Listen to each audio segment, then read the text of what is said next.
Super awkward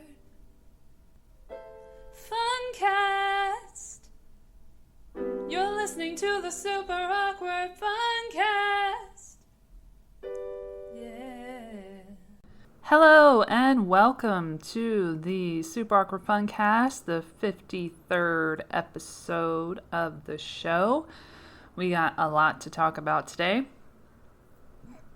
I wanted to start with thank you so much for listening for all these years, or if you just started, thank you so much for joining as a listener. And also, thank you to Lucky Burrito, who will be joining me for this episode. Very excited about it. She has her own show, Fearlessly Authentic, on YouTube, which is having some issues with YouTube at the moment, but we will get into that. And thank you again for listening and enjoy the show. Hello, Lucky is on the line. Hello, Lucky. Happy to have you. Hi, Elle. Glad to be here. It's kind of weird. I'm calling you on the phone. So some developments have happened since the last time you were on air, and I get an exclusive, I guess. Not really. Actually, Twitter did, but you know what I mean. Well, you get the real rundown of everything. Yeah. So let's start by introducing yourself and your show and telling us how you got into this crazy world. Oh, man. All right. Well, I go by Lucky or LB, Lucky Burrito. Any of those I will absolutely respond to. I have a show currently. I have one on YouTube called Lucky Burrito Fearlessly Authentic. And we are also over on Rumble as a backup, and we are over on, I believe, Twitch or something too.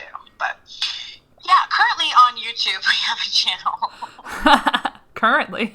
I say currently because it's there right now. You know, I just got a lovely another strike from a video from December. That sucks. And you started really recently too, right? Last few months. Yes, the podcast has only been around for 4 months. And they're already mad at you. So you must be doing something right. I know, right? Before I was even able to really get a live stream, do live streams out there, because with YouTube, which I also like to call FedTube, they make you reach these goals of numbers. So you have to have a certain status behind yourself in order to be able to do and activate certain things within their platform. So you have to have I think 100 subscribers to be able to go live from something that is a mobile device as opposed to a laptop. Why that restriction is there, I'm not really sure. So the first, besides just making you, have to jump through hoops from the very get-go, so I went originally on to when I was starting, before I was really even starting the show, just trying to break out. In November, I went on to Twitter and asked, all friends of ours, people that we know on Twitter, just, hey, can you guys support me and sub to my channel? I'm trying to get enough subscribers so that I can do these live streams. And YouTube found me over there. They found me on Twitter, cross-platform, without me tagging them. Nobody asked for Twitter for their assistance. YouTube found me over on Twitter and told me why they removed the 30 people that I had gotten to subscribe to my channel. Why they removed them? They said that were all deleted or spam accounts. Yeah. It's just ridiculous. It's ridiculous. So, since day one, basically, I have been dealing with the censorship. It's a very real thing, and people like to make fun of it. And act as though, if you don't have enough subscribers, it doesn't matter that they do this. But what they don't realize in that is that it stunts your entire growth. You can't grow to be a bigger channel to get these other things that, you're supposed to be able to accomplish by getting the subscribers.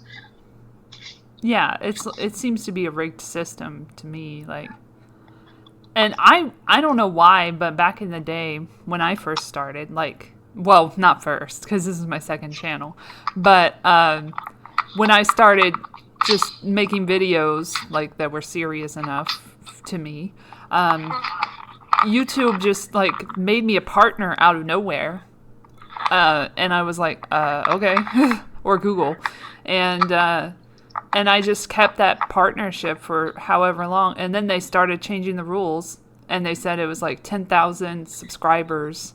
That if you got under 10,000 subscribers, you couldn't be monetized. So then there goes my money, which didn't even happen anyway, because it was like a long time of like cents and cents and cents adding up to like 10 cents over a few years. And I was like, well, what am I missing anyway? I'll never get that 10 cents, but I was never going to get it anyway.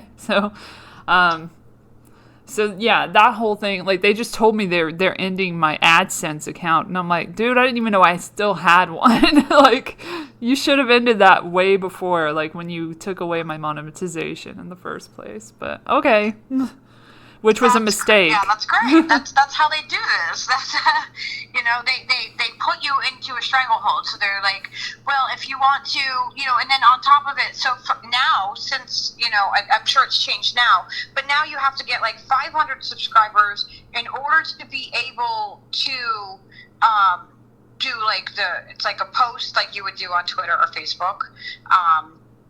That you can do on YouTube now. Yeah, like the community tab or something, right? Yeah. So, like, even to do that, you have to have 500 subscribers. So how is a person supposed to break through the rigged algorithm that they already have going, that promotes the big channels and other, and where they're going to make their money? They take your subscribers away from you that are actually your friends. You have to like meet these goals in order to be able to do anything, and to get any traction, you have to have those subscribers. So how do you get there? You have to toe the line. Yeah. And that's just not who I am. I'm not a person that wants to toe the line. How can I toe the line and have a show called Fearlessly Authentic? Yeah. Like, it is not who I am. It is not who I am in my core. In my, I don't have that in me to do that. I don't have it in me to go along to get along and just say that things are fine when they're not. I don't have that. I never have in my entire life. And, YouTube's not going to censor me into it. And you can see that the channels, you know what I mean? Like even bigger channels still have struggle with the same thing. And you see, like, it's like people will put down a smaller channel, like, oh, well, they're just, you're just a small channel, so it doesn't matter as much. Well, it does matter. It equally matters whether it's a small channel or a large channel that is censored, because you can't become bigger and grow if they're going to censor you and put their knee on your neck the entire time. Exactly. And then, like, it's so widespread now, the censorship, and it's so fucking selective and shit, like with these companies like Facebook or Meta or whatever the fuck, like with them allowing posts about war, denigrating Russian soldiers and, like, death threats to them and stuff. Like, that's fine, but you can't. They outright tell you what is okay and what isn't. Yeah, but if you say that about, like, a congressional person, like a member of Congress, you'll get, like, really in trouble. Like, January 6th shit. So, like, January 6th is not okay. Yeah. But these are the same people who say topple down or remove the power from Putin. As a Russian citizen, you got to remove him from power. Didn't they try that here and it didn't go so swell? Like they spoke out. There were a group of people who spoke out and did not want the current person to be in charge of the regime, and they said that, and you fucking put them in jail. And put their faces out there, grandmothers and shit, like on the internet, so that people could dox them and like sell them off to their contacts to the FBI and shit, like get them in prison for getting into a building which had been gotten into before this. Like, history doesn't exist. Like, this has happened before. In this world, it doesn't, apparently. Like, they want everything to be a brand new. Every idea is brand new. You can't reference anything from the past. It was such an attack on democracy. Lucky, you don't understand. Democracy died that day. Democracy existed and was thriving. She had everything together, and then somebody just threw her off. And then now she's like that chick in the ad. I have fallen and I can't get up. She's that bitch. She's that bitch. That's democracy. She can't get up. We need to get her back up. Okay, now we just need to. The only way to do that. Make a meme that has this, like the lady that says, "I've fallen and I can't get up," and there's a button that says "democracy" on it. Now we have to have that made. I'm not done now because like. The only way to get her back up is to give $80 billion to Ukraine. Oh, no. and $22 billion to the COVID thing that still exists somehow, because we need to increase profits for Pfizer and Moderna. But, really let's focus on Ukraine and the Nazis. The Nazis need our help. Lucky, will you help the Nazis? Think of the Nazis, please. Someone. How about we just label all the people that are in oh my gosh on the side of the road as Nazis and they need our help? We'll just label them as Ukraine. Can we just do that? I had a video queued up of Klaus and it just started playing. And it was playing like muted on my tablet. And I'm like, okay, Klaus, we'll get to you. Don't worry. We're getting there. You wait your turn, sir. We're on Ukraine right now. You'll get your moment. We're Ukraine. Can I just make myself be Ukraine? Can I just do that? Like, if we need money, just be Ukraine for a second. Yeah. It's ridiculous. There's always money for Ukraine, but there's no money for you in America. Like, you are fucked. Ukraine is doing all right. But not the citizens, of course, because it goes to the Nazis, which we've already established are the ones that are mostly doing the fighting in this war that was chosen. This chosen war by Putin. Yeah, and the rest of the global leaders. I didn't say young global leaders because he's not one. Ha! But you know what I mean. Like, the rest of the people who go to the conferences. Yeah, those guys. And then there's, we at some point, if we can speak censorship free, then we will have to cover a lot more of the full effect of that 300 up on the very top that have their tentacles that created the World Economic Forum and all of that too. It's insane that we are so restricted from even speaking of things that are true, that have evidence, that can be verified. And even if it wasn't true, why does how am I such a large, even if I was saying something that wasn't true on my show, I am so repressed, I can't even get over 250 subscribers on there right now. Just the level of the insanity of that. We have people in our government literally sending over money to the Nazis. Correct. As of Adar, pick your Nazi group. All of them, any of them. So we have our government sending the money over there, And then we have the Fed tube coming after me because I spoke about it's a weird world. Indigenous people and the genocide that happened, that already happened. It's a very weird world. Happened. It's very like, you know, there is historical proof of it. The people exist. It doesn't even matter if we have proof. Like, they're just like, nope, not the narrative. We don't want it. But again, this was in Event 201, so none of it should be surprising to anyone, and it isn't to us, I'm sure. But, you know, people need to be prepared, and a lot of people were, and some people weren't as prepared. Not you, of course, because you just started. But, you know, people had seen the way that this was going, and they didn't, like, have contingency plans.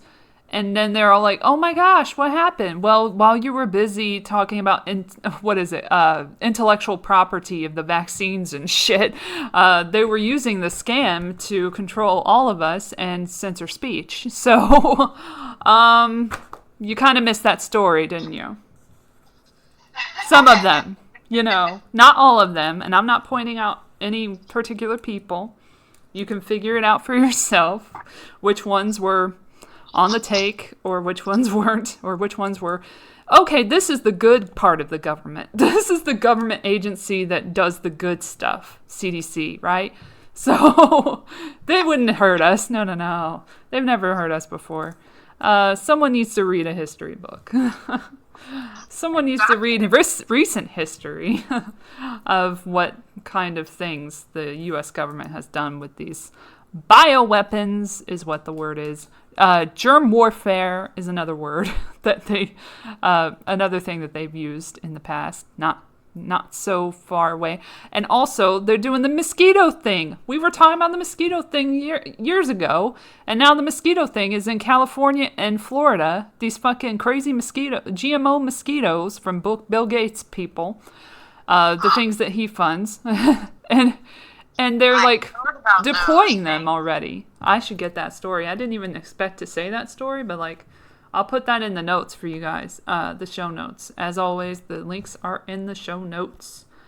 We do our diligence. That always comes with the links and the proof and the backup of everything, and it's amazing. I forgot how to spell mosquitoes. That's okay. It's a hard word. It's not as bad as me forgetting the time zone. That was pretty... I will be awkward as fuck and say that I couldn't figure out... I knew we were 3 hours apart, but I did it the wrong way. And I was like, 1 p.m.? And she's like, I don't... It's 1 now. And I'm like, oh yeah, that's pretty stupid. On the East Coast. I was on the West Coast. And she's like, let's do it at 4. And I'm like... okay. I'm like, 4 already passed for me? So, I'm like, what 4? Can we clarify this time thing? And she's like, oh, wait, you were right. Let's not talk about this again. Oh my gosh. There's on cdc.gov, they have genetically modified mosquitoes. I gotta put that in the show notes. Oh my gosh, you guys. We get so much good shit on the webs. First, that's 2021. This was recent, so I'm going to go to news, so they give me the right shit. Why a U.S. company plans to release 2.4 billion genetically modified mosquitoes. From Smithsonian Magazine. The scourge of genetically modified mosquitoes is coming. That sounds really fear porny. It sounds like something this is like from today. To like, you know, they could bite people and inject things into them with mosquitoes. Oh no, they're good. They're the good ones because you know what? They're gonna get rid of all the biting. They're not the biting ones. They're gonna be fine. Don't worry about it. Oh. We're the government. Don't worry about it. Like that's basically sure what it is. Oh gosh, now I gotta set up all this shit. This is me putting the pages together for later, so I don't have to do as much work later. Okay. So, yeah, why a U.S. company plans to release blah, blah, blah. And then it says the EPA has cleared, because, you know, the EPA is just there for show, right? Like, they're not really doing anything. They don't really care what goes into anything in the environment, clearly, or why would it be so shit. They cleared the release of 2.4 billion genetically modified mosquitoes in California and Florida. Lucky us. The mosquitoes created by biotech firm Oxitec, and let's just do a little searchy search. I love to do a little searchy search every once in a while at gatesfoundation.org and see what wonderful things I can find in that searchy search. Let's see here. Oxitec, because they don't put that in the fucking articles usually. They don't put funded by Bill and Melinda Gates Foundation. Oh, girl. It's so insane. Like, it's just so insane to me that it just, everything is outright and obvious and in our faces. And people are like, no, because people would be outraged if that was true. Oh, but the gatekeepers of the information keep that from us. They keep us, you have to toe the line, like I was saying before, like with YouTube and stuff. If you don't toe that line, they are going to come after you. And it's not just on YouTube. It's on every social media platform. These are not private companies. If you cannot speak, if the government is not involved with the company, got it. Then you could possibly say that. I didn't get it from their website this time because they hid it, I guess. So, looking at it, it says here from philanthropynewsdigest.org. I love all these random sites that I get every once in a while. Oxford-based genetic engineering. This is from 2018, June 25th, 2018, so you guys know. Engineering firm Oxitec has... Oh, I spelled it wrong. That's what it is. I'm stupid. Okay. Stupid me again. Haha. There it is. Malaria. Of course, that's the reasoning. It's like, we're going to cure malaria with these genetically modified mosquitoes. All right. That literally helped not at all on the website. Okay. Oh, there it is. Okay. It doesn't say anything about it, though. It just says, we're going to cure malaria. Okay, good for you. All right, well, our strategy, malaria education. Yeah, that's important. Anyway, go back to that website.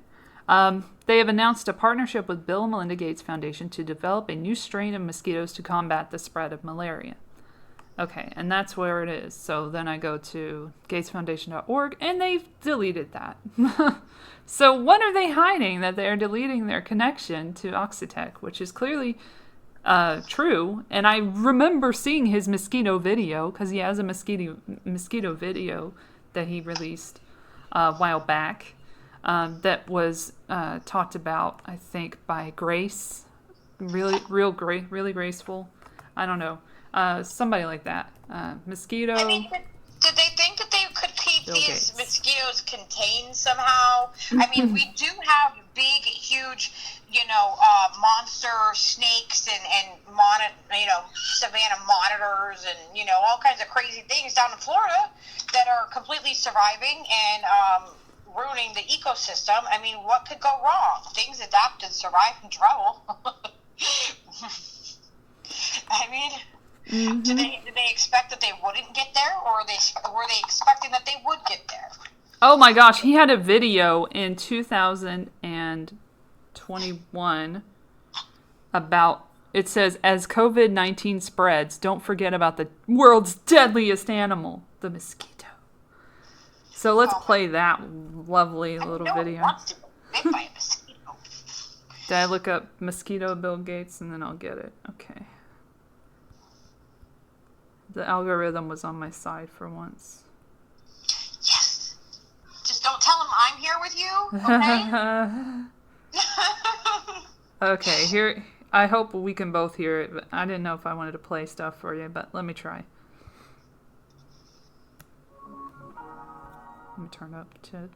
Mosquitoes don't practice social distancing. They don't wear masks either. Oh, man. As COVID-19 spreads around the globe, it's important to remember that deadly mosquito-borne diseases like malaria haven't taken a break during this pandemic. They're not taking a break. Mosquitoes are out there we can't take a break. Every night, infecting millions of people with malaria, a disease that kills a child every other minute. That's your job, right? Most allegedly. of these deaths occur in the poorest countries with very weak health systems. The ones that you usually A recent pillage. analysis by the WHO found that if malaria prevention and treatment are severely disrupted. Go ahead. Sorry. The U.S.'s healthcare system is awful. What is he talking about? Yeah. He talks about it like just infers that we're doing great in the United States. Oh, yeah. We're doing better than them. But really? Are we? Yep. I'm just like, it's just insane. All right. Here's the rest. Disrupted by the pandemic. No, not the malaria pandemic deaths disrupting in everything. Sub-Saharan Africa will go back to a mortality level that we haven't seen for over 2 decades. So even as COVID-19 emerges as a top priority, he gained a lot of weight we've during got this to pandemic. continue essential malaria prevention campaigns. We've got to get the bed nets out there. We Get have to those keep bed indoor nets out spraying there. Going. We have to have the medicines available. Get that DDT. In some cases, I mean, oops. strengthening the health system is exactly Not that what one. we need for both malaria and COVID. The progress Let's the just world's put 'em made both against together. malaria is one of the greatest success stories ever. The COVID-19 pandemic only reinforces why eradicating malaria is so essential. As long as this disease exists, it'll burden the most vulnerable communities. Ridding the world And that's your of job. preventable, treatable diseases like malaria will save millions of lives and lead to healthier, more prosperous communities. And they'll be better positioned to confront any new health challenges like COVID-19 in the future. So here are some mosquitoes that will never be a problem. But, you know, we're going to give you a shit ton, like billions of mosquitoes.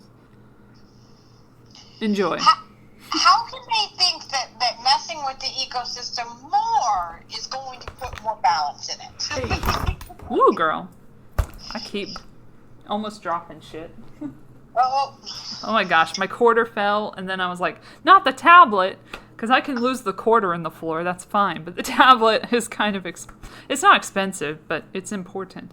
I'm glad I got it, because I'm able to do more clips, because I was having issues with my phone playing clips. I don't know why, with the, signal or whatever. I think it was Audacity. No, it wasn't Audacity, it was this one. But I was having some issues with my phone. So I'm glad that the tablet is working pretty well for me. God damn it. I do not want to be on his page anymore. Thank you. Bye-bye now. Fuck off. Okay, so the other big news. Okay, let me put that on my list. Bill Gates. Can't keep him out of the conversation. He thought he could skate. When you're talking about censorship, how can you not talk about Bill Gates and mosquitoes? Right? Because, That's where we're at. Anyone who spoke about this before, I'm sure, and any negative light or any warning probably got censored already. Yep. We're gonna hit all the topics. Ivermectin. We're gonna look up that article. I guess we could look it up of the case that went to court and was in favor of 2 specific drugs being used for COVID-19. But anyway, before we get there, we got to get this out. The elephant in the room is, not Ukraine, not Klaus Schwab, even though he probably is an elephant in every room that he's in. Not Bill Gates, not the Nazis in Ukraine and Russia drawing down forces, and the supply chain being tackled by sanctions from the U.S. and West. You can go in the store and get all the glyphosated, sugary sweets Glyphosate, that you yeah. want. And then it's not the inflation, it's not the gas prices being astronomically high, it's not climate change, although a lot of people would like it to be. The most important thing that we need to discuss right now is the Oscars and what happened, that horrible moment that happened between 2 black men in Hollywood at one of our prestigious events. their most prestigious events. I have some thoughts on this on the Oscars. First, apparently my bird does too. First, we have to play the clip because no one knows what we're talking about, right? So we must inform our audience of this horrific event that happened in front of millions of people on stage. Like it was international. Yes. The smack heard round the world. All right. Here is Will Smith not liking a joke about his wife and committing assault on a stage. So here we go. And you can only hear it because it's uncensored, so you can hear it. But you just imagine it and then go watch it. You know, it'll be in the show notes.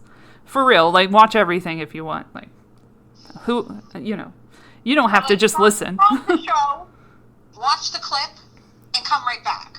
Yeah, you can watch it in a different tab while you're listening to the show. Just put it on mute, and then go listen to it and watch it at the same time, and then come back. It's all good. Yeah, that's it. That's just how we do it. Yeah. This is how we do it. This is how we do it. That is... Wait, what is it? That is how we... That's how we did it? That's how we do it? Hold on. Let me get that fucking quote from Jaden. He's such a smart gentleman. What did he say? That's how we do it? And that's how we do it. That's how we do it. Yeah, that was worth the search. Okay. Is that what he said? Yeah, that's what he said. That was his one comment on Twitter. And that's how we do it. Oh my gosh. That's how we do it. In the Illuminati, I guess. Allegedly. Here we go. This horrific moment for everyone to enjoy. Now, if she loses, he can't win. Hold on, let me try this again. If she loses, he can't There's no context. win. I don't know what that means. He is praying that Will Smith wins. Like, please, Lord. Jada, I love you. That will never G.I. happen. Jane 2, can't wait to see it. All right?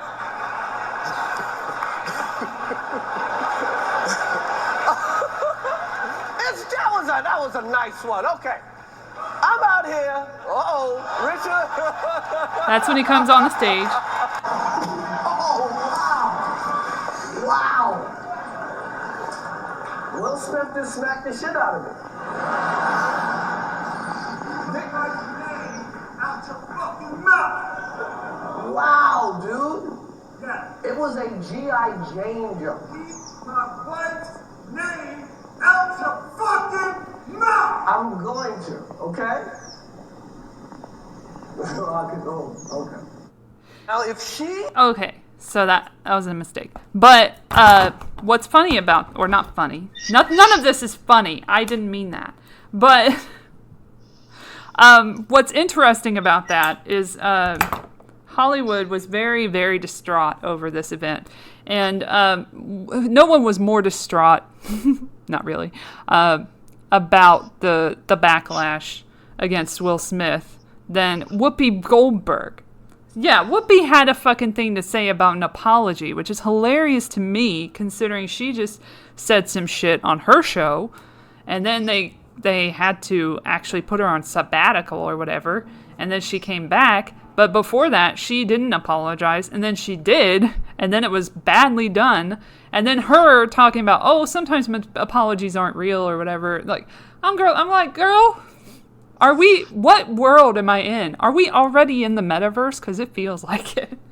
Because these people are just acting like nothing happened, like with themselves, and they're talking shit about other people. And I'm like, look in the mirror. What are you doing? Why are you talking about this? You know what I think is happening? I think we are in the zombie apocalypse. Yes. I really feel like that is what has happened, and I feel like the shot has made people aggressive. And other than that, like, I just wanted to point out, because people are really coming to Chris Rock's defense, and yes, you know, no one really thinks logically. I mean, a lot of people do, because they have mentioned it, to be fair. But the fact that this was allowed to happen, that, like, this was allowed to happen, not only happen, but no security at all. And I know they have fucking security. I've been down that road. They have security all outside trying to keep the homeless people from getting in. Thank you very much. I think they have some for the celebrities themselves if they get a little rowdy. But apparently not in this one, which makes you wonder. And then there was like also a tweet by Will Packer, who apparently produced this award show. And he said, I told you it wasn't going to be boring. Really, dude? Read the room. Or don't, really, because they didn't care. So they all like acted like they cared afterwards and like, oh my gosh, it was so traumatizing, blah, blah, blah. But y'all gave him a standing ovation. You didn't like boo him or anything when he got his award. Because you know what happened with me is that I saw this thing trending after our show, which, by the way, I want to plug. It was such a great episode. It was on Sunday. So I will link it in the show notes, and you got to watch it because it's Hunter Biden centric and it's some good shit. So we took a break from Klaus that time and we got into Hunter, and ooh boy, it was a doozy. But after that is when I found out about this incident that happened down the fucking street from me. Isn't that weird to think? It's weird to think about. Like, that's how close and how far away from that shit I am. That I could go there, but I can't get in. And, you know, I don't even know what's happening in a building that's right next to me. It's weird to think about sometimes. So you're that close to where this entire incident went down. Like, yes. I remember we were doing a stream. Usually we have shootings. The only reason I knew that something was happening was because you told me that there was helicopters, and that was why. You know, that's why I knew it was the Oscars.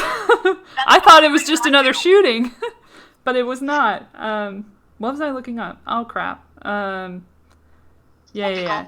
No, we ain't gonna give her any time. Oh, okay. Just you can take my word for it. I'll put in a fucking link. I'll put it in the fucking notes so I know to put it in the link. All right, whoopee-doo. Karen, and then the next thing. Karen Johnson. Okay, Karen. Her name really is Karen. It is. I forgot what I was going to look up. I guess we could listen to Jim. He was very upset, Jim Carrey, about the whole ordeal. Oh, wait, what was I going to say? The award show. Hello. Will Smith. Shut up again.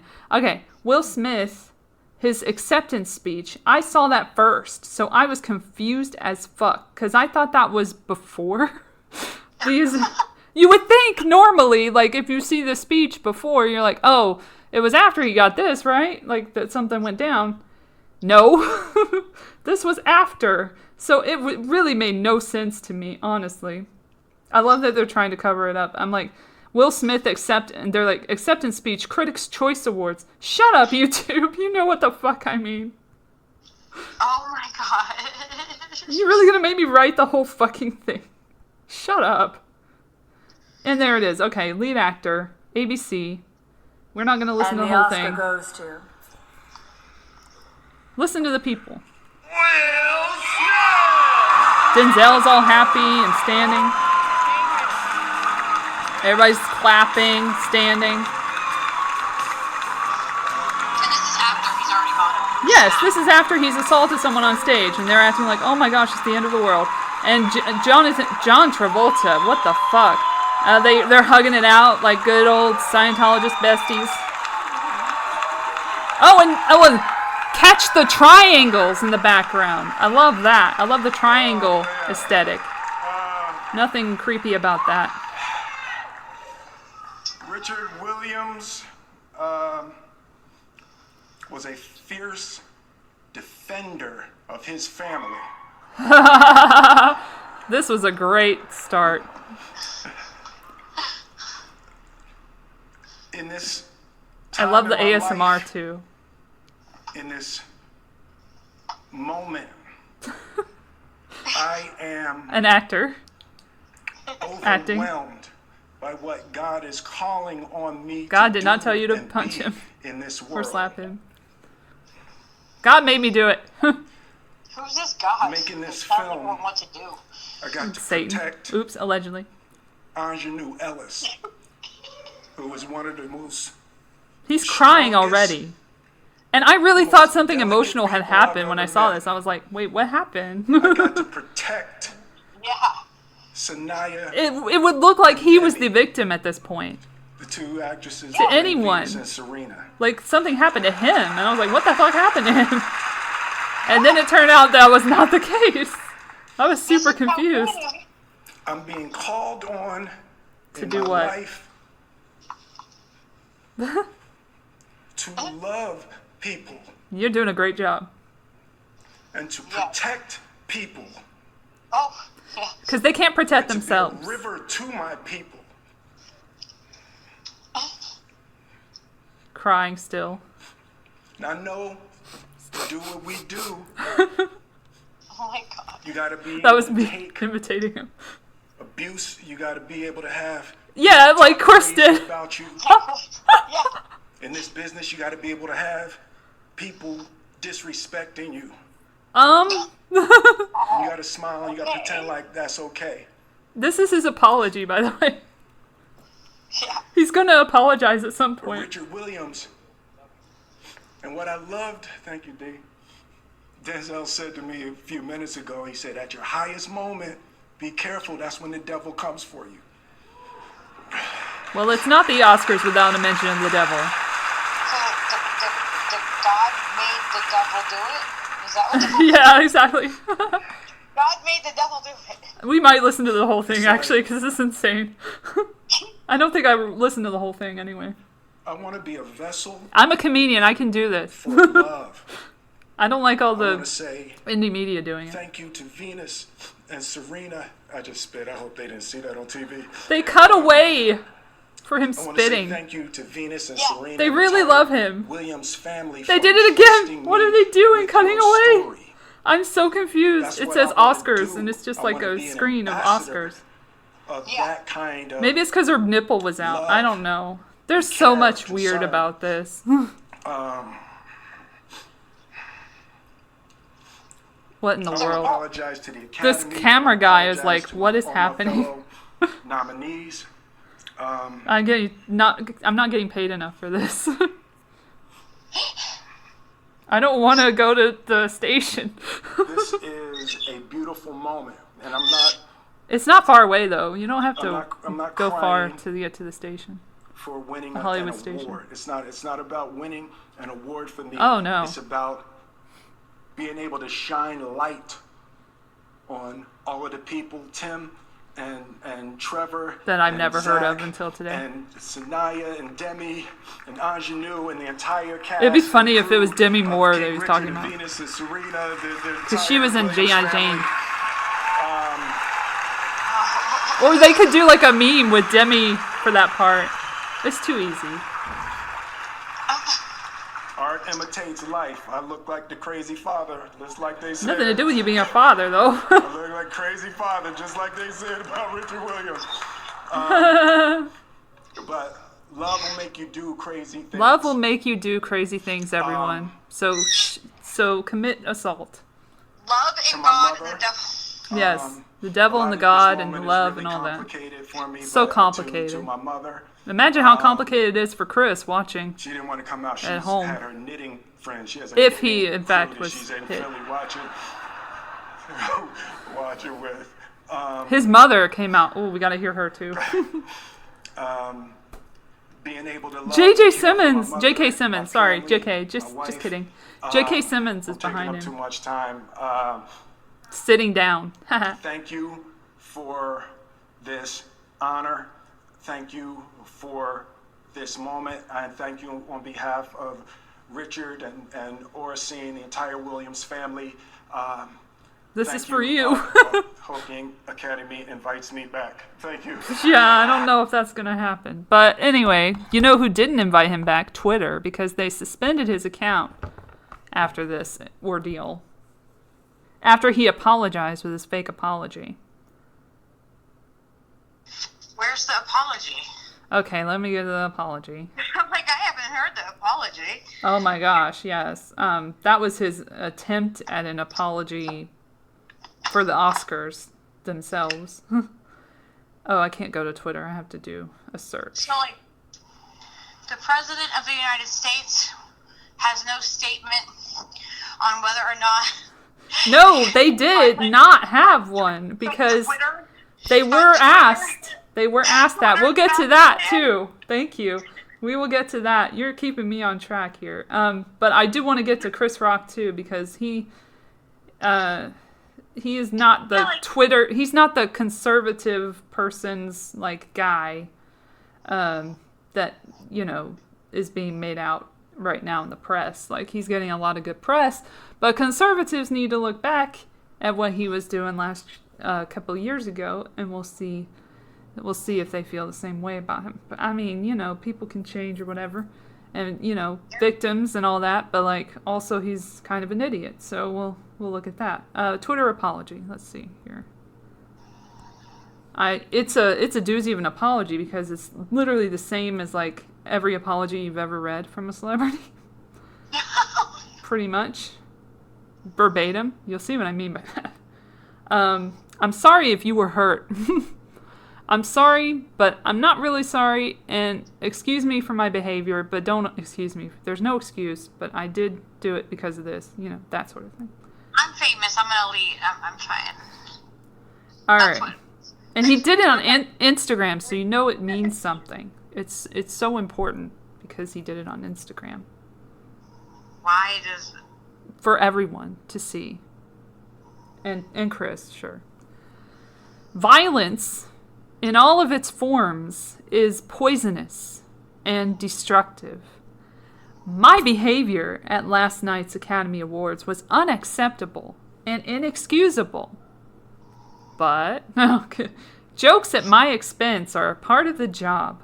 But a joke about Jada's medical condition was too much for me to bear, and I reacted emotionally. I would like to publicly apologize to you, Chris.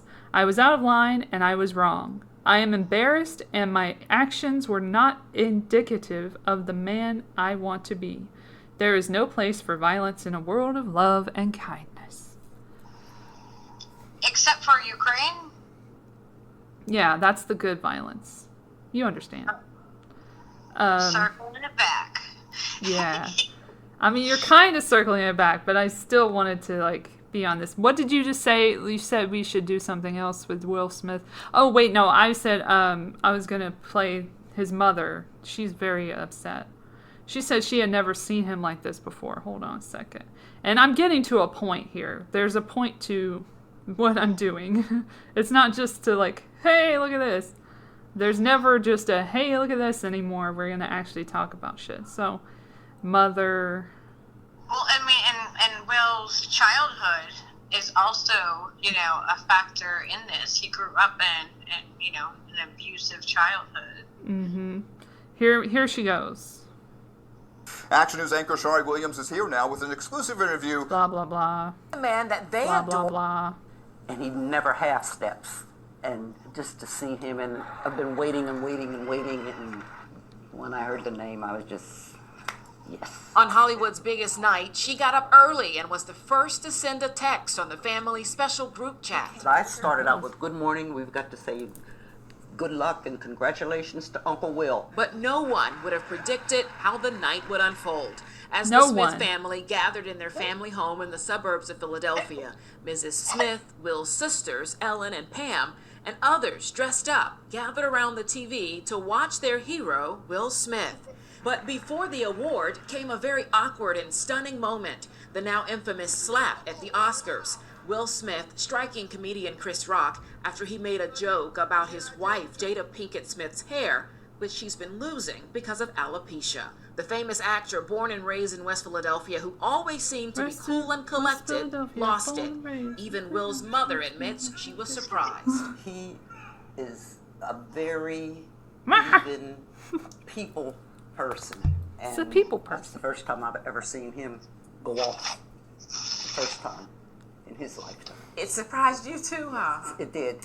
As I said, I've never seen him do that. Will Smith's younger sister Ellen says she's watched her brother constantly excel under pressure and under the spotlight of Hollywood. Everybody has been bullied, and abused, in some kind of way. And I totally understand. It's people like, oh, I wish I was in, such and such shoes, and oh, those are my goals and everything. It's like, but you really don't know what it takes to get there. And I've had conversations with him, and it's like, it really kind of broke my heart listening to the things that he said that he had to go through to get to where he is. While the world may have varying opinions, there's no controversy for this family. Fresh Prince cast. They're proud of Will and who he's become, and they know he will make the right moves going forward.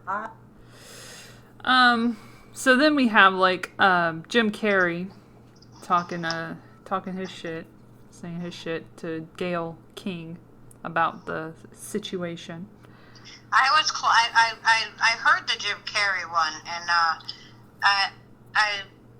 he's sickened by it. That was more genuine, I guess. Yeah. For the situation, but I mean, it depends on how you feel, what really happened there. Yeah, we'll get to that. We're so getting to that. See, I have to find my way there because we have to have all of the stuff, That's the all the pieces first. You have to lay it out. Yeah. This is me putting a narrative together. I'm putting it together. It'll be pieced together pretty soon. Okay. All right. Gayle King, friend of pedophile protector Oprah Winfrey. Go ahead.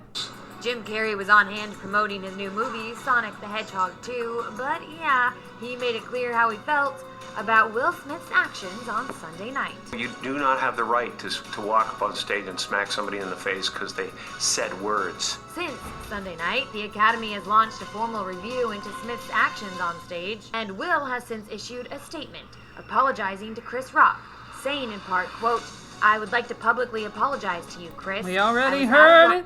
Thank you."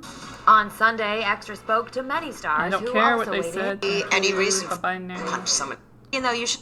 I want to go back to where he was in the beginning. I forgot that part because they put it at the beginning. There we go. And Chris apparently said no, he did not.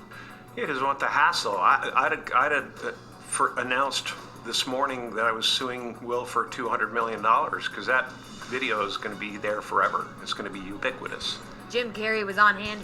Okay, so that's basically the clip. There's more to it from the original place, but anyway, that's what happened. So then, in other parts of this, what are the narratives? So the narratives that we have seen come about are conservatives. The one that I'm looking at the most probably is conservatives being very upset about comedy being, slapped in the face, comedy is dead, that whole thing. If you don't like it, you don't have to listen to it. Just get over it, whatever. You're a snowflake, whatever the fuck. Chris Rock, took it like a champ, whatever. He was assaulted. Will Smith should pay, blah, blah, blah. Also, the conservative thing, of course, is going to bring in race. So they would be like, oh yeah, the minute they have all the black people at the awards show, then this happens. And as somebody put it, it becomes like the Source Awards or whatever. Not them. That would be a joke for, or BET Awards or something. That would be the joke to go to for this specific thing. So there's that aspect of it. Then there's the aspect of is it distracting us from a lot of other things? If it's being brought up in a press briefing, which we were going to get to, that's what I was going to circle back to. Thank you. Okay. We're going to watch that clip because it's insane. I have a question, though, about the joke itself. I think it's an old-ass joke. It doesn't have any place in this decade unless he's saying that there's going to be a remake. Then I think that would be a better joke than G.I. Jane 2, because why would you have someone else play the character in G.I. Jane 2? I'm just thinking logically here. That's all. Well, who wrote the joke? Was it a written joke? Is it part of Yeah, he probably didn't even write it. That's a good point as well. It's so insane, the whole thing. So, it makes me go, okay, well, you're starting to see a pattern here. It's people don't always realize that comedians don't always write, their own jokes. It was the delivery that killed him, he really couldn't handle the delivery of that joke. And also it was the fact that he had made a joke about them before, which we're not going to get into because everybody already kind of probably knows about that, obviously. From 2016 when he hosted the Oscars. I don't know. I don't watch the Oscars. Like, this is like, I don't watch the Oscars. I'll put it in the show notes, but we don't want to spend too much time on the jokes themselves because that's not really the issue at hand. But I'm just saying, like, but who wrote it? Like, was it a scripted joke? Was it yeah, all well, everything, in my opinion, is scripted. So everything is always, like, you know what I mean? It's all so thought out. And it is. And it's also weird that, okay, going back to that, okay, I want to go to a clip from Will Smith making a bald joke in the 90s, 1990, on Arsenio Hall. Will Smith, Arsenio Hall. Because none of them are, like, fucking, you know. A bald man joke, I make that joke, like, every day, like, to my partner, Steve. Well, let's hear it because it has a good point to it, like where he says, I don't want to say what he says, but he kind of excuses it kind of the way that Chris did as well. So here we go. This is 28 seconds. Do that in this world, man. You can't do that in this world, man. Arsenio, they got rules. They got rules. Like, he has a rule. The bass player, he got a rule. He got to wax his head every morning. That's a rule.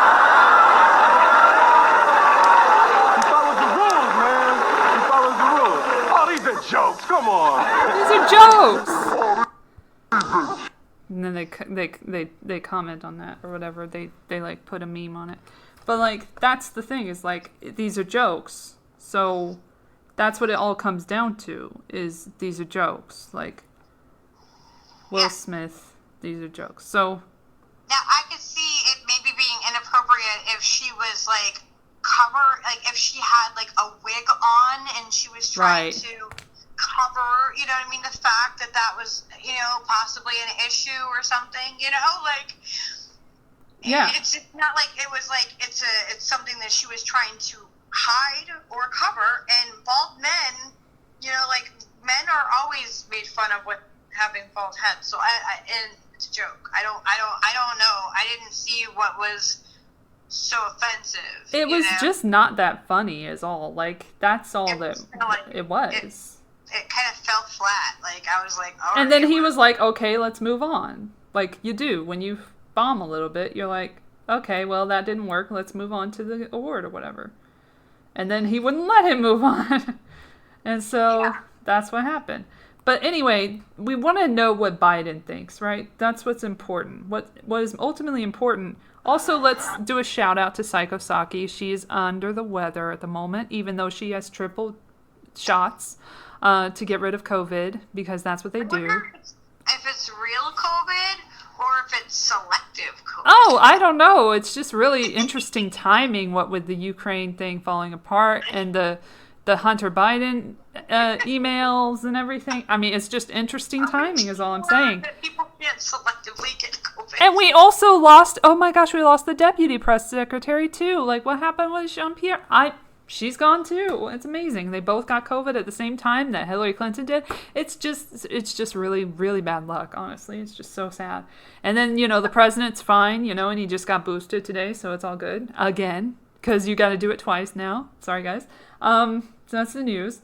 But if we go to 38 or 32:18, we'll hear this very important question that ends in a talk about Will Smith that leads me to believe that we are in a zombie apocalypse or a simulation of some sort, and we'll never get out, and we just have to deal with it.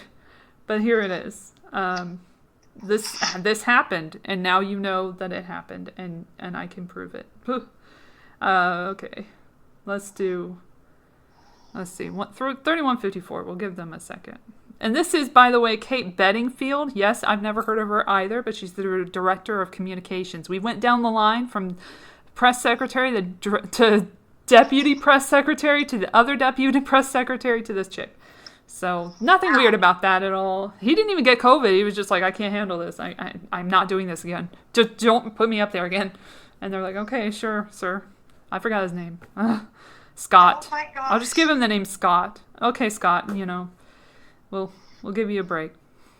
All right, here's Kate, who has a similar cadence, oddly enough, to Psychosaki. She's doing a decent job. Meet the commitment that the president laid out to welcome 100,000 Ukrainian refugees. Yes, we're going to welcome 100,000 refugees United States. when we can't feed everyone in the U.S. That includes the U.S. refugee admissions program. That includes parole. That includes immigrant and inflation, record visas. inflation. So we are because of the Putin gas thing. And again, ultimately, I would refer you to the State Department for additional detail on how that will work. Can I ask you a follow-up question on refugees? Sure. Many people have been advocating that what you are doing for Ukrainians right now is what you should also do for Ethiopia. As you know, tens of thousands of Ethiopians have been killed, millions have been displaced. Why not do the same thing that you do to Ethiopia, Europeans, to African, to Ethiopian, and then to Cameroonian? And then one second question, I want to talk about Will Smith and why? Chris Rock. You know, it's the biggest. Because you have to. You saw the level of violence that was unleashed. Did he think he'd get an answer if he brought up both of those things? Is that something that the White House condoned, that type of violence? Do you condemn it? And do you do anything to support comedians who are being attacked and other artists? Thank you. So I don't have any comment from the White House on the altercation. I know the president was not able to watch the Oscars. Oh no, didn't see it. So I don't have anything. I don't have any official comment from him or from the White House on this. He's a bit busy, I guess. The question of the Ethiopia question. I don't have. I'm sorry. I don't have any. I love how she ignored the first question. On any plans there. Obviously, you know, as we are focused. It's almost like it was planned. Working to to welcome 100,000 Ukrainian refugees here. That does not. That does not eliminate work that's being done in other areas. I don't have any specifics to announce from this podium at this time on any plans there. Oh wait, he goes. The violence at the Oscar. Is that yes, you have to condone the violence at the Oscars. I don't have a White House comment on that. What the fuck? Oh my gosh, nothing about Hunter Biden, of course, but it was just insane. Like I was just like, where am I while I was watching? I was like, let me go back and listen to that, and I was like, yep, that's what happened. And I just, I'm at a loss. I'm at a loss now. Violence is the answer. Yes, in every country, in every aspect, in life, like yes. The answer for this, for everybody Words right now are violence. is violence. Words are violence. And you know what's not violent is Pfizer and Moderna. And they have come out with a beautiful, wonderful second dose. A second booster dose. So important. They love us. They love us. They want to take care of us. And control our lives a little bit, but that's okay. We'll let them. We will let them. Let's do this. I have been to a Pfizer plant before. Did I tell you that ever? No, but I've been to one because in high school in Connecticut, because we have all the Pfizer factories, and everything is really big insurance here. We went on like a field trip and went to a Pfizer place. That's all. Yeah. Wow. How weird.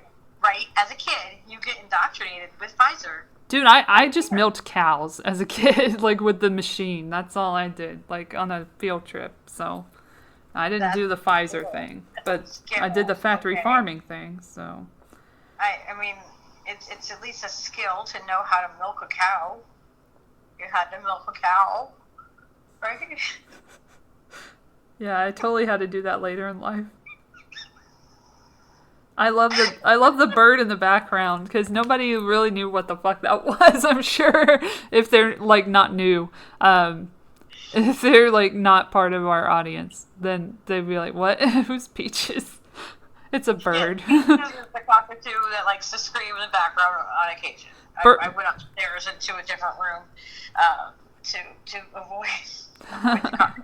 Birds are real. Birds are real, guys. You heard it here. And they are loud sometimes. And so is myocarditis, but we're ignoring that for now. And we're going to say the FDA news. The FDA has released their news on the latest emergency use authorization. This is why, by the way. Now we know why, because we talked about this before. The state of emergency was extended. Who sponsors the Oscars? Oh, wait. It's Pfizer. It's brought to you by Pfizer. Let's hear that. I'm sure we can hear that on the YouTubes. Hold on. Pfizer, Oscars. I'm sure someone put something together on the YouTubes. Let's see here. This is not a conspiracy. Oh my gosh, we totally skipped Chris Rock. I apologize, Chris Rock. We're just tying up all these. I'll get back to Chris Rock right now, actually. Hold on. So this week, they do not want you to. Oh, here we go. You guys, it's me. Girl, and I do not want to hear you. I do Chris- not want to hear you, babe. Just show the thing. Do the thing. You know the thing. Do the thing. She ain't gonna show the thing. She's just gonna give her 2 cents and put her little video together. Good for her. You hustle. But I wanted to hear the thing. And they didn't let me hear the thing. So I guess I gotta go to Twitter for that, which means I have to open up a new fucking page. Okay, I'll go back to this one. So let's do Oscars, Pfizer. Because you gotta go to Twitter for anything real nowadays. Because YouTube does not like reality. Well, and then even then, you know, like on Twitter, they're also censoring people. They are, but I did just find it super quickly. Here it goes. BioNTech and Pfizer are proud sponsors of the Oscars. There you go. There you go. There's the clip. Okay. There you go. There's your sign. Here's your sign. Okay, so Chris Rock. So what I wanted to share a little bit of was his event that he did for COVID, which brings us to this. So it's kind of like circling back.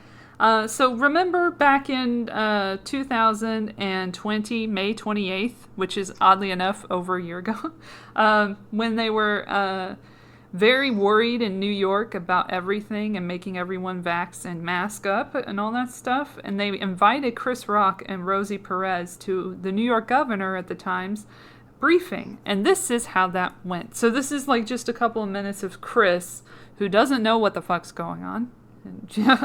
But he's going to tell us his 2 cents about what's going on. Basically. Here we go. Thank you so much. Rosie, thank you so much. Chris? Yes, thank you. Thank you, I watch Cuomo. you every single day, and you bring me You calm. complete me. You know, you bring me joy. Didn't Anita Baker sing that? You bring me joy every single day, because I don't know what's going on. I thought I lived in the United States. I thought I lived in a country, and now I realize we have 50 countries, essentially. Right now, we're in the country of New York. I want to say I got the test today. I just got tested to come out here. I got a 65, so just passed. Just passed. It's gonna get really fun in a second. I'm actually, we haven't been able to perform or do any shows or anything. I'm looking at this microphone. None of them are wearing masks. Wow. Can I just say hi, microphone? I've really missed you. I know it's been hard, but we're gonna get back together at some point, and it's gonna be even better than the last time, microphone. I will never take you for granted. He's wearing gloves, by the way, not a mask, but gloves. People need to wear your gloves to make it a festive occasion. They need to get tested up and get tested. Like all the crew is getting tested, and the family should get tested. And if you love your grandmother, if you love your elderly mother, your elderly anybody, you should get tested. Wait for it. And it's not just it's wherever there are poor people. Really. What? People are congested. So, yes, it's in East New York. Yes, so it's in poor Brownsville. people are spreading the virus. It's also in Garrison Beach. It's also in Marine Park. It's also, so everybody that can get tested should get tested as soon as possible. And I'm just so, Governor called me up, and I'm here to do whatever is required. And, he'll do whatever. I hope to God that when this is over, you're still a part of the government. I hope this isn't the last. It's like, it's over. No, I hope this keeps going on. I got some news for you, Chris. It didn't work out that way. What was that last little bit that he said? That last little bit that he just said there? What was that? crap. I accidentally clicked on the CDC thing and got me out of there. Fucker. Oh, no. How? How, Sway? Oh, there it is. Okay. Okay. They need to posse up and get tested. Like, all the crew is getting tested. And the family should get tested. And, you know, if you love your grandmother, if you love your elderly mother, your elderly anybody, you should get tested. This is, and it's not just, you know, it's wherever there are poor people, really. It's wherever people are congested. So, yes, it's in East New York. Yes, it's in Brownsville. But, you know, it's also in Garrison Beach. It's also in Marine Park. It's also, you know, so everybody that can get tested should get tested as soon as possible. And I'm just so, you know, Governor called me up, and I'm here to do whatever is required. And, you know, I hope to God that when this is over, you're still a part of the government. I hope this isn't the last. It's like, oh, it's over. I hope this keeps going on. I hope so, too. Yeah. I hope so, too, he says. He knew. He's like, me too. Hashtag. So. Yeah. Oh my God! I'm so glad I had you play that back again, because I just like the second time I had to like, you know. I heard that earlier and I was like, oh my gosh, that's perfect. So people were asking, like, what does Chris get out of this? Why would Chris do this? Why would he fake? He's done worse, guys. He's done worse. He'll do what's asked for him. He'll do whatever is asked for him. He'll do whatever is asked for him. Ask for him to do. Anyone asks him to do something, he'll go fucking do it. That's what he just said. So why would it be out of the question to think that he would fake this whole thing along with this agenda, maybe in a very Illuminati kind of thing, like the humiliation kind of thing that they like to do from time to time. Although in this situation, I would say he's not as humiliated as Will Smith. But he could definitely take a hit, not file charges, and then be like, you know what? I'm on tour. And that's what's happening. Literally the fucking news was like, Variety was like, he's on tour. Here are his tickets. Like, y'all are really being obvious right now. So he benefits. Cui bono. He benefits. He benefits. Will gets taken off of Twitter and is made to do some kind of comeback at this point. He'll probably go to the Metaverse, which he's already bought real estate in. So we'll put that in the show notes as well. That I'm going to write down so I don't forget, because I'm not actually showing it. Publicity is bad publicity. Exactly. That's what everyone should know by now. Will Smith. There's so many links. I know more now, right, than I do with this show. I know more now about, like, you know, the Chris Rock aspect of it. I didn't realize that. I didn't remember that he did that with Kumo, like, back then. Like, I didn't think about that. Like, wow. Yeah. And we were supposedly friends for 30 years. You know what I mean? Like. Yep. Oh, no. It's just, and they're actors. They are actors. Let's keep that in mind. That is so important to remember. They are getting an award and Correct. being presented an award, and they are co-workers at this place. Nobody did, like, how did nobody in, like, the audience stand up and say, like, hey, whoa, that's not right? Because they, most likely, being actors and other people in the industry, probably knew. Shocker, Hollywood is fake. Yep. And people eat it up. They do. Like pasta. But you know what this also does, this whole thing with this, is that it's making violence okay. That's part of it. Violence is okay. And now, like, you know, being a comedian, being on stage, you know, like Steve, you know, he played in a band, my partner, for 25 years. You know, like he does the entertainment thing. You are vulnerable up on stage. If you say something that people don't like, they are very well known to heckle you and attack you. It has been known to happen for a lot of people. Yep. So they just made it okay. They just made that okay. They just put people That's who the point. perform. If you don't like what they're saying, then as long as you apologize, you'll get your Twitter back because you got a smack on the hand for an afternoon. Oh, jeez.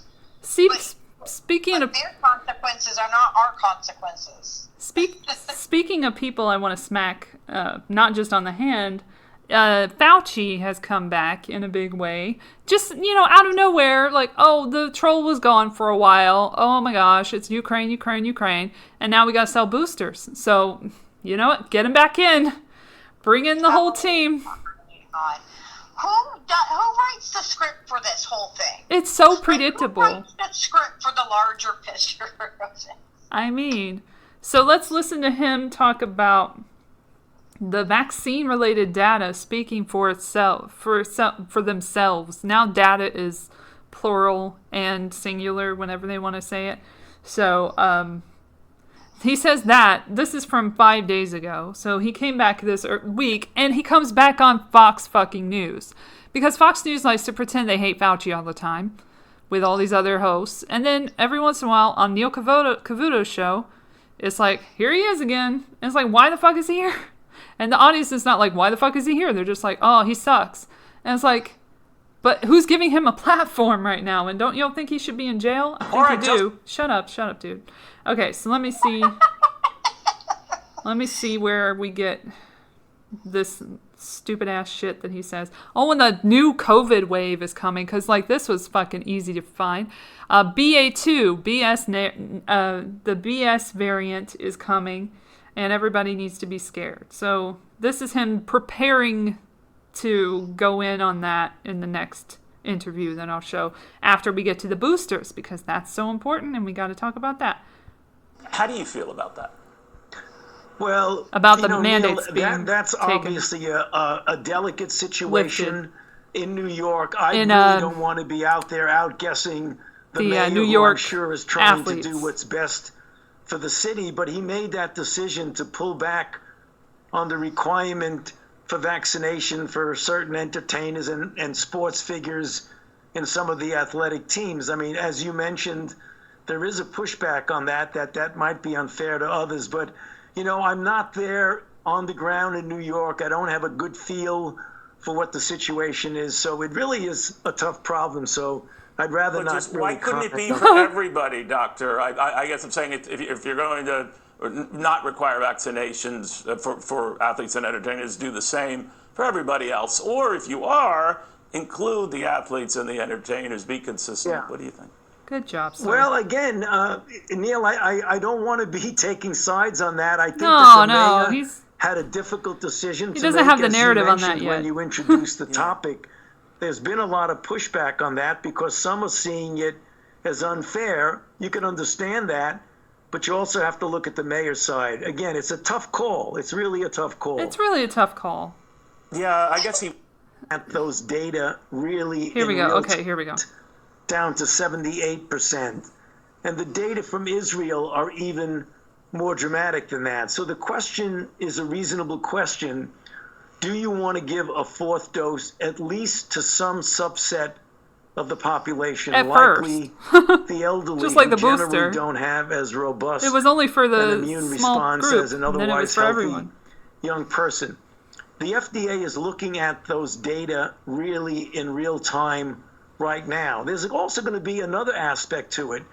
It's the immediate question of the waning that we're seeing now. Should we or should we not be making recommendations regarding a fourth shot, at least to some subgroup? But then probably the broader question in the long run is, what about when we get to the late summer and early fall? There he is, when there Mr. will be a Pessimistic. considerable duration of time following the third boost in so many people in the population. Will the... Blah, blah, blah. That's enough of him for that part. So So he says this, and then we get a few days later, if you're following along. Like a booster? Like, yes. You know what I mean? Like, this is the booster. This is the boost of the booster. The second booster. I don't even know how many we're at right now. I don't even know what this We're at 4. We're at 4 total. So the first one was You're the 2, the right? original one. And then there was a second one because that one fucked up. And then there was a third one to boost the second one because we don't want to call it the third one. No. And those were the primary series. Remember, the primary series is the first and second. And then the booster is the third one. And we all know by everybody getting COVID all over the place who are triple vaxxed that worked tremendously. Well, allegedly at hospitalizations and, deaths. Which, by the way, so many hospitals, right? Like, just we to have say, all these new hospitals. Just so you know, like, that was already pretty fucking low because the recovery rate was 98, 99% throughout this whole fucking thing, which makes it even more insane. So you're saying, like, oh my gosh, all these people are living. Well, they would have lived anyway. Like, I'm living, I'm fine. And you don't know what my status is, and you never know. I will never tell you because it's none of your goddamn business. But I'm saying, like, there are certain people who have not gotten the whole cocktail, and they're doing just fine. So I have a friend that did not get the cocktails, and they told me that they also they were sick once. They don't know if it was that. They never tested positive, and they've been tested on a regular basis because they had to for work, and they had a fever for a couple of days, but they also had a tooth infection at the same time. So, yeah, you never know, right? Yeah. You don't really know. You never know. I mean, I say I had the flu, like, one time, and, like, it was probably, like, a good 4 or 5 years ago, and before that, I don't even remember having, like, anything that, like, was, like, the flu, like, I had bronchitis or something like that when I used to, I was a regular tobacco smoker, so I would get that on occasion, but not even, like, often or every year or anything, like, so it's such a weird thing to be like, yeah, I've had this virus or not, or I've had this for it or not. It's a really weird thing to be sharing medical information so freely. Yeah. I've never seen this before. I have a service dog. Service dogs don't have an official federal ID from the federal government and people can't ask you why you have the service dog. Yeah. Or the service animal, right? Well, they're trying to fix that, I'm sure. Ask you why? Because it's protected under the American Disabilities Act and your medical information. But they're going to go after the ADA. That's already being, like, discussed and everything, like bills and shit. Like, I don't even want to get into that, but like. But I mean, like that's protected. For now. But for now. They will go after everything because it's public safety, blah, blah, blah. They'll have their reasoning. But I just wanted to get to the booster because they did so many great studies, right? So the data speaks for themselves, or they speak for whatever the fuck he said. So coronavirus update, FDA authorizes second booster dose. Science. That's what it is. I am science. That's the answer. Second booster dose of 2 COVID-19 vaccines for older and immunocompromised individuals. So you think like, oh, that's older people, right? No, they mean 12-year-olds too. So it says here, a second dose of the Pfizer-BioNTech, sponsor of the Oscars, COVID-19 vaccine, or Moderna. See, you have choices. You have options. And that's what everybody wants. The illusion of choice, Pepsi and Coke. All right. COVID-19 vaccine may be administered to individuals 50 years of age and older at least 4 months after receipt of the first booster dose of any authorized or approved COVID-19 vaccine. So this is like every 4 months you got to get a new dose, is basically what they're saying. Which is what we said, but we were fucking conspiracy theorists when we said it, but now it's happening, so it's fine. It's just like the flu shot. But the flu shot isn't every fucking few months. The flu shot is even just yearly. But I've never gotten a flu shot either. Me neither, but what I'm saying is, like, they'll always continue to move the goalposts. I know, but it's just like, they tried really hard to get everyone on that too, and a lot of people just didn't do it. Yeah, and they got 67% of the world. They want 70. Well, fuck off. You're not getting it. But you think the second booster is going to get you to 70%. They really need to get to 70. Why the fuck does Klaus need us to get to 70% is what I want to know. Like, what is the 70% thing about? That's a whole nother show, Elle. That's a whole other show that we got to do later on down the line. You got to come back. You got to come back. So anyway, a second booster dose of the Pfizer-BioNTech COVID-19 vaccine may be administered to individuals 12 years of age and older with certain kinds of immunocompromise at least 4 months after receipt of the first booster dose of any authorized or approved COVID-19. No, they're not approved, allegedly. I mean, because, you can't find a Comirnaty vaccine, so that label is not available. So the authorized vaccines are just emergency use authorized, and we're not in an emergency, but it was extended by the Biden administration because we needed to sell these vaccines to people. That was the plan. That's what I expected, and that's what happened. Yay, me and my spoiler alerts. I know.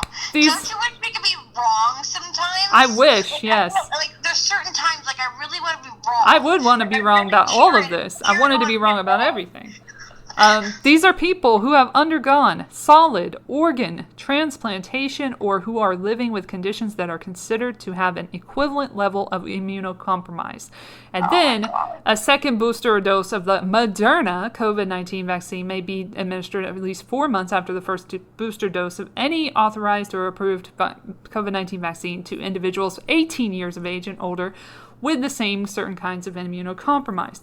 Then they explain in here, in this thing, that they have determined that the known and potential benefits of a second COVID-19 vaccine booster dose with either of these vaccines outweigh their known and potential risks in these populations. The evidence considered for authorization of a second booster dose following primary vaccination and first booster dose included safety and immune response information provided to the agency as well as individual information on effectiveness submitted by the companies. A summary of safety surveillance data provided to the FDA by the Ministry of Health of Israel, because they had a great time, on the administration of approximately 700,000 fourth doses of the Pfizer-BioNTech COVID-19 vaccine given at least 4 months after the third dose in adults 18 years of age and older, approximately 600,000 of whom were 60 years of age or older, revealed no new safety concerns. The safety of Moderna COVID-19 vaccine when administered as a second booster dose is informed by experience with the Pfizer-BioNTech COVID-19 vaccine and safety information reported from an independently conducted study in which the Moderna COVID-19 vaccine was administered as a second dose to 120 participants, 18 years of age and older, who had received a 2-dose primary series and a first booster dose of Pfizer-BioNTech COVID-19 vaccine at least 4 months prior. So this is also a mix and match situation where they put Moderna and Pfizer together. No new safety concerns were reported during up to 3 weeks of follow-up after the second booster dose, which is highly unusual. I just want to say the FDA, back in the day when they were somewhat legitimate, at least a little bit, like pretending to be, used at least 6 months of data before approving a vaccine. They used less than a year. They used 6 months of data for the original vaccine here, the Pfizer-BioNTech one, the Comirnaty, and they approved it after 6 months. And they had a year in their own study that they were going to go to. And then this one is less than 6 months, according to this data. So that's fucked up, that they didn't even follow them for more than 6 months. Immunogenicity data from an ongoing open-label, non-randomized clinical study in healthcare workers at a single center in Israel. By the way, not the same group of people we're looking at, were reported in a publication provided to the FDA. In this study, individuals 18 years of age and older who had received primary vaccination and a first booster dose with Pfizer-BioNTech COVID-19 vaccine were administered a second booster dose of Pfizer-BioNTech COVID-19 vaccine, 154 individuals, or Moderna COVID-19 vaccine, 120 individuals, at least 4 months after the first booster dose. Among these individuals, increases in neutralizing antibody levels against SARS-CoV-2 virus, including Delta and Omicron variants, were reported 2 weeks after the second booster as compared to 5 months after the first booster dose. So you don't even have enough data to compare. You have 5 months versus fucking 2 weeks. How the fuck? Whatever. We're 2 weeks after as compared to 5 months. This is like, crazy. That doesn't make sense. That doesn't make sense. So make it make sense. And it's also Spike Vax too. Like, this is clearly like bought. Like, they bought this shit. I think I have on my phone the report of the actual clinical trials that they have done, and I will leave that in the show notes because we can't go over every single thing, but so you guys can read that. So I will put that in there. I'll put a note in here. What did we do? We did booster. Okay, Fauci. We have another Fauci clip. Well, not Fauci clip. We have a clip. The Fauci. No, I want to just explain that, one, there's no children in that study, and it's for immunocompromised children over 12. There's nobody in there that's under 18, so that's interesting. And also... So much bullshit. So much bullshit. Oh my god. And if that existed, you think they would put that in the fucking release, no? So I'm going to look and everything. I'm not expecting shit, but I will look at it and see for myself. I mean, the 9 pages of side effects that they already are showing from these. Like, is anybody seriously, are they informing people that there's 9 pages of just side effects? Yeah. Oh, and this beautiful clip. That is a side effect of many of those things that you can get, like that are known. This clip is from 4 weeks ago. Just enjoy. This is hilarious. It's not hilarious. It's sad. It's fucking sad, and I feel bad for the children. Staying on healthcare, Pfizer's COVID-19 vaccine is much less effective in preventing infection in children ages 5 to 11 years than adolescents or adults, says a new study. Yahoo Finance senior healthcare reporter Anjali Kamani is here with the details. Anjali.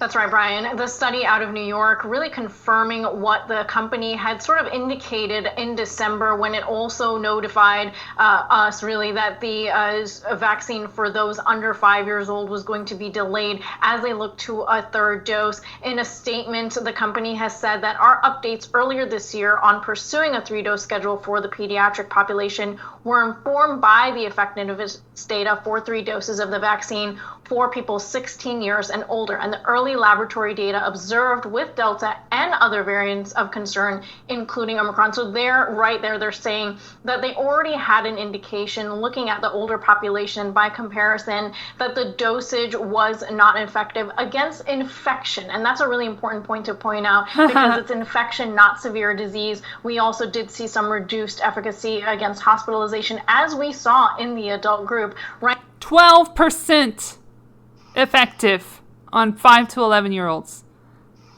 And you were going to give... And what they did is, like, they couldn't go with the under 5s. They couldn't get the under 5 fucking FDA approval because there would be hell to pay. So they went after... They did a second booster so that they can make more money. That's all this is about, gentlemen and ladies. I don't know why I put gentlemen first. You know what? Because ladies shouldn't have to always be first. That's all I'm saying. Like, everybody, like, take a break. Human beings. How we, just humans. Gentlemen and ladies, this is, like, insane. So then there's the whole thing. Fauci came back again this week. And he talked about the booster. And he talked about... Let's see which one I'm looking at here. Fauci on the BA2, the BS variant. Okay, let's get the BS variant data.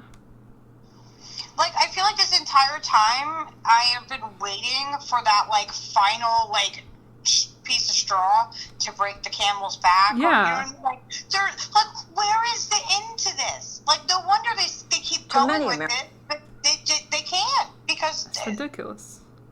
People don't want to be aware. You will get attacked. They don't want to be wrong either. Like, you're told all the time, like, you got to be right about everything.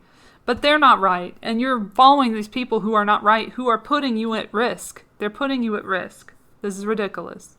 This is from PBS, of course, fucking, funded by Bill Gates Foundation. So I'm sure they put that at the top, but I don't really want to give them all that much press. But here's Fauci explaining how, we got to bring everything back eventually. Like, we can't just be lax with everything. Like, he's the one they trot out to put fear porn out there. And, you can't have a normal life. We're going to have to control everything, but it's for your own good, blah, blah, blah. So here's the troll himself. Hospitalizations and deaths.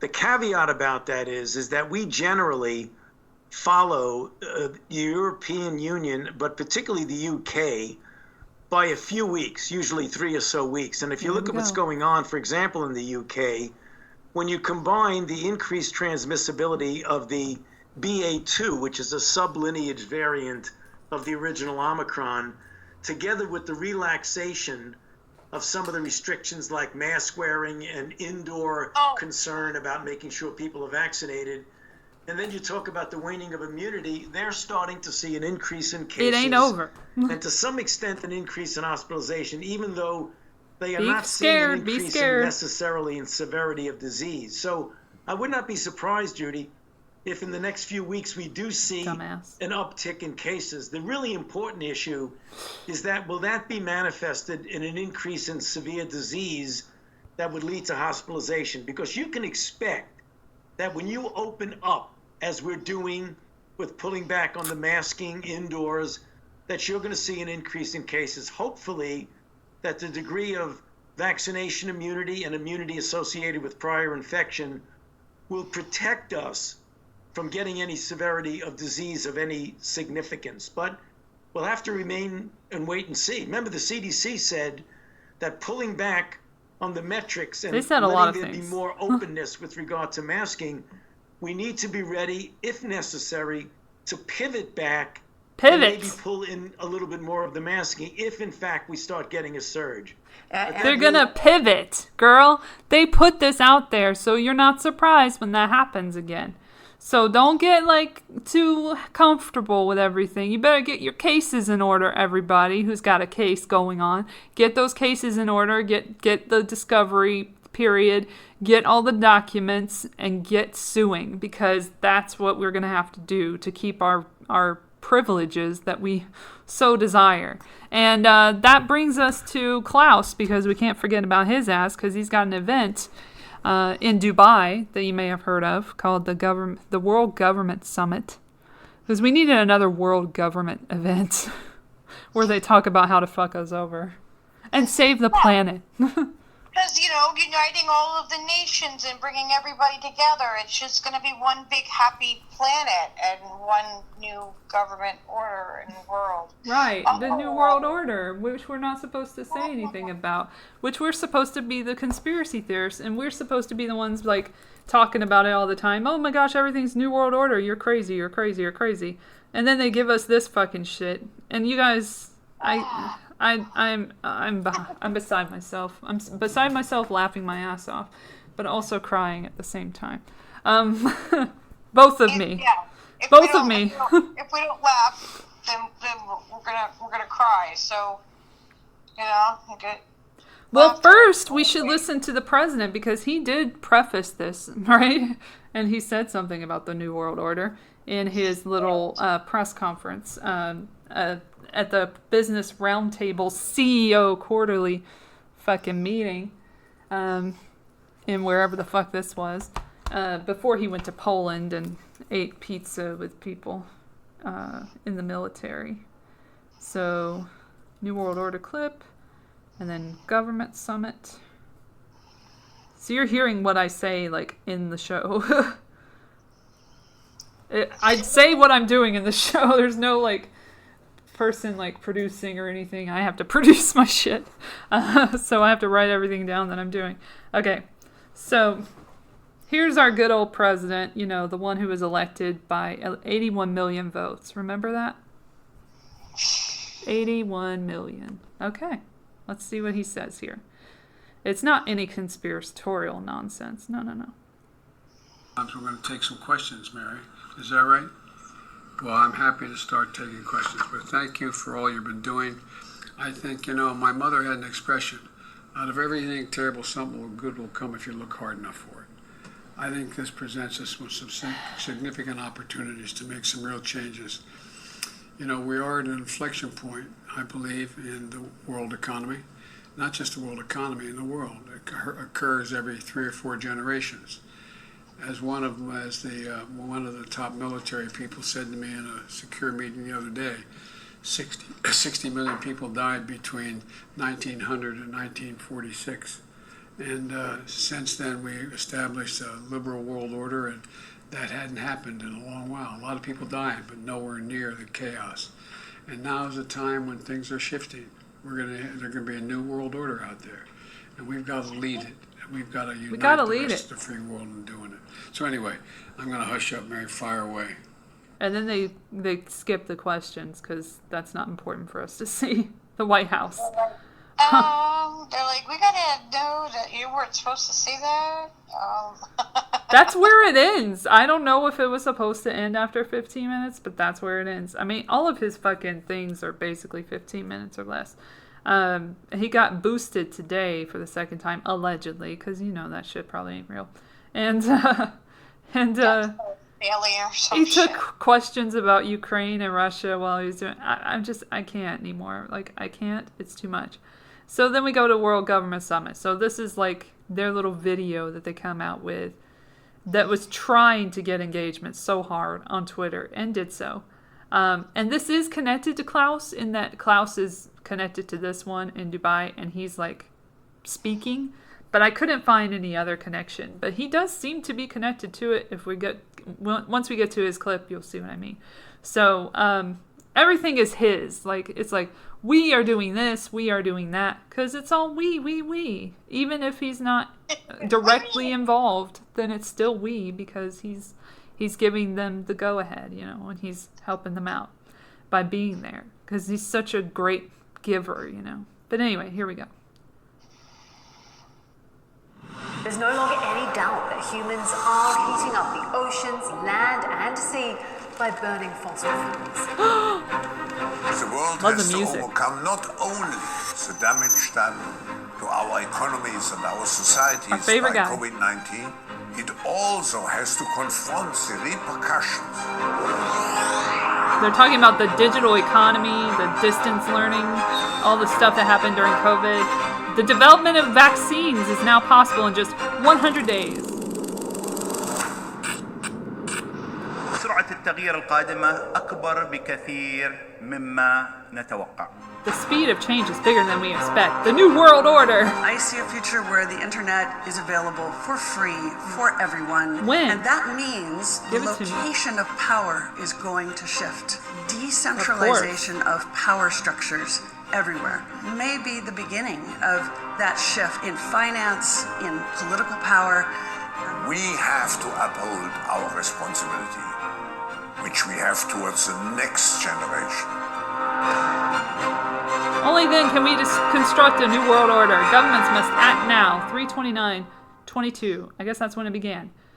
So then we have him talking in this little thingamabob, and I got the part that I wanted to start at because I don't want to hear his whole fucking thing. On the website for or the channel World Government Summit, you can watch the government summit and all that stuff and see all the little clips and shit. It's very much like World Economic Forum. And he's literally got World Economic Forum in the background. So clearly there's a connection here. So here we go. As well as develop. Oh wait, this is the one that played before. So let me start it from the beginning. Okay, let's see what he says here. Your Excellencies, Ladies so and creepy. gentlemen, it's my great honor to participate for the 8th time at this important meeting, even if only in a virtual way. I would like to express my high respect to His Highness Sheikh Mohammed bin Rashid Al Maktoum for having taken the initiative for creating such an important global platform for governments shaping the future. I also want to congratulate Dubai for having organized such a successful World Expo despite all the repercussions of the global pandemic. Last November, in partnership with His Excellency Mohammed Al-Gargawi, we brought together 60 top intellectual thinkers here in Dubai. Thank you to His Excellency for enabling this initiative to define a longer-term narrative to make the world more resilient, more inclusive, and more sustainable. He talks about the 4th Industrial Revolution after that. We already know what that's all about. So then there's another video here. I don't want to talk about that one. Let's go to the Metaverse, because we're going to end on... Well, actually, yeah, the crypto as well. So what happened is the digital economy is being built up as we speak, and the Ukraine-Russia event is very much a part of that. And so I'll end on... We're going to end on Larry Fink. How about that? We're giving you a moment to shine, Larry Fink. So we're not going to end on Klaus. Together, right, with Will Smith in the Metaverse. Correct. That we are tying that together because the Metaverse, will it be the next normal, says the World Government Summit? Let's find out. Let's see what they say here. What is the Metaverse? Companies are pouring hundreds of millions of dollars into the vision of the Metaverse. 1992 was the first mention of the Metaverse. Bitcoins were created in 2009, Bitcoin and blockchain technology. 2014, Facebook acquires Oculus. Fortnite, it's more than just a game, it is... 2017, Fortnite was introduced. Mike's Mesh connects the physical and the digital 2021, Microsoft unveils Mesh. Traditional boundaries of space and time. Mark Zuckerberg unveils Meta in 2021. Will the Metaverse be the next normal? 2022. Answering tomorrow's questions. Today? No? Okay. That would have been good if we were like, answering tomorrow's questions today. Wow. Metaverse. Tying that shit back. Fauci started talking. Sorry. I don't know what that did to my audio. Hopefully nothing. Hope that didn't happen. Well, nobody was talking if that happened, so. Fauci started talking on my computer. Oh. He wasn't done yet. I'm like, bitch, you are. Next normal. I don't know why I keep throwing away pages here. Gonna regret that later. But it's crazy to me that people want to go back to, like, you know, our I want to go back to normal. I want to go back to normal. Normal is what we're in. This is our normal. This isn't like a parallel universe. This is the same zombie apocalypse that we've been in the whole time. You know? Like, so here's the little clip that Larry Fink released his annual letter to shareholders, and this is what he said in it. I haven't seen this clip yet, so if it's boring, I apologize. BlackRock's Larry Fink is out today with his letter to shareholders. The head of the world's largest asset manager starts his annual communication with the Russian invasion of Ukraine and the impact that the war has had on markets around the world, specifically the rate of globalization. Here's what he writes. I remain a long-term believer in the benefits of globalization and the power of global capital markets. Access to global capital enables companies to fund growth, countries to increase economic development, and more people to experience financial well-being. Recent events and the swift sanctions Western economies have levied against Russia have shaken his approach somewhat. And Fink says this, too. The Russian invasion of Ukraine has put an end to the globalization that we have experienced over the last 3 decades. Access to capital markets is a privilege, not a right. And following Russia's invasion, we saw how the private sector, quickly terminated long-standing business and investment relationships. And guys, I think that's what's incredibly interesting here. If Larry Fink is saying that globalization as we know it is coming to an end, that means something. We've talked about basically my entire professional career just being an expansion of globalization. We are watching this in a lot of different ways. Larry Fink talking about this, what we heard yesterday from Intel's CEO when he's talking to Congress about making sure that we can shore up plants here in the United States. It really does seem like we are coming to the end, and you want to talk about backwardation. This is backwardation when it comes to globalization. Oh my gosh, yes. And then they just start talking about globalization a lot. And then, like, the latest one was, like, going deeper into this letter.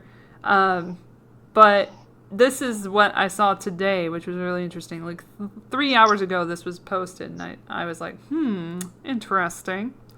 So this is from Yahoo Finance. That was from CNBC. Wow.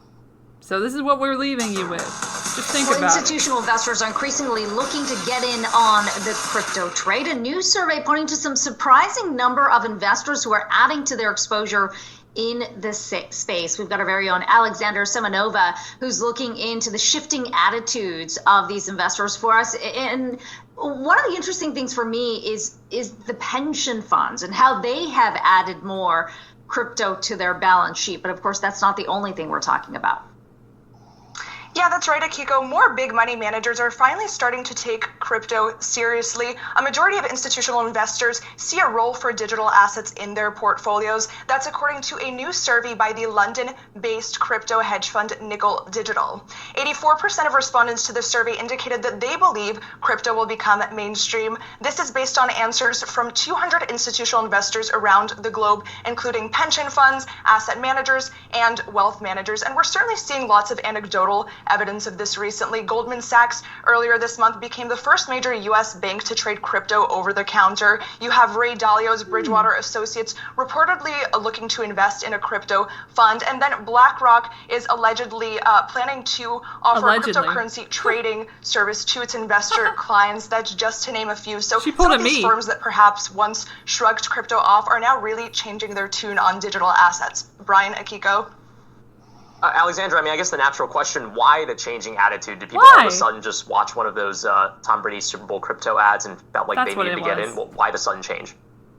That might be it, Brian.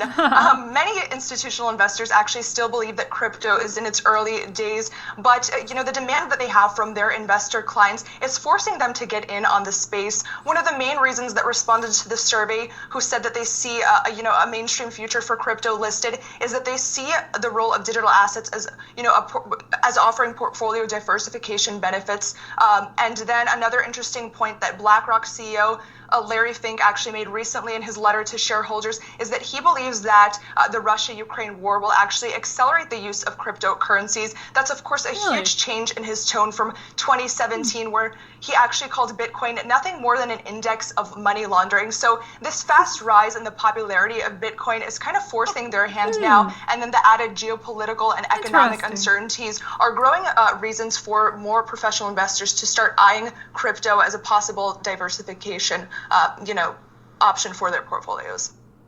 She's clearly not there for her smarts, I have to say. But that's interesting, no? And I think we're going to end the episode. I think it's fitting that we end on that video from Will Smith in his own little metaverse that he created. His perception is everything. I think that's a good place to end it. To wrap that up. Oh my gosh. Let's go. Perception. This episode was not brought to you by Pfizer. This episode and every episode before it and after it was never brought to you by Pfizer. Never, ever, ever. I swear. Okay, I found this on Vimeo. Vimeo. Maybe if I go to Vimeo, I can find it again. Right. Let's do that. Vimeo. Watch. Let me watch it. Thank you. Or not, whatever. It's fine. Oh, there it is. Okay.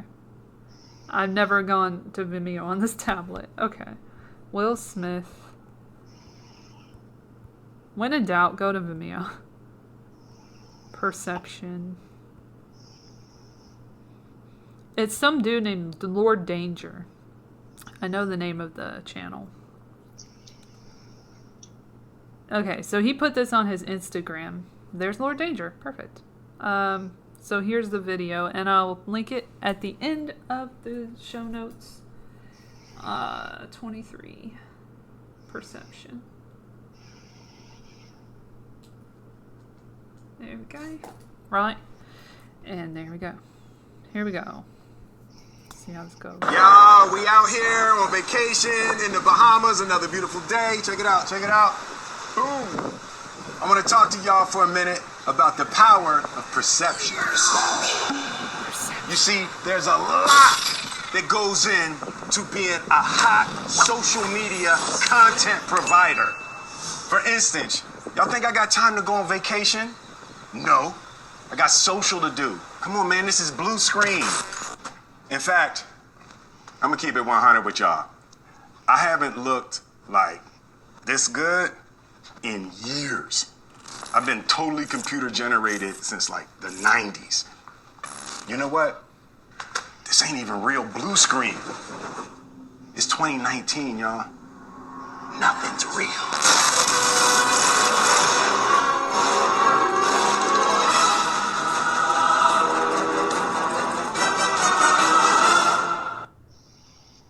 There you go. So, nothing is real.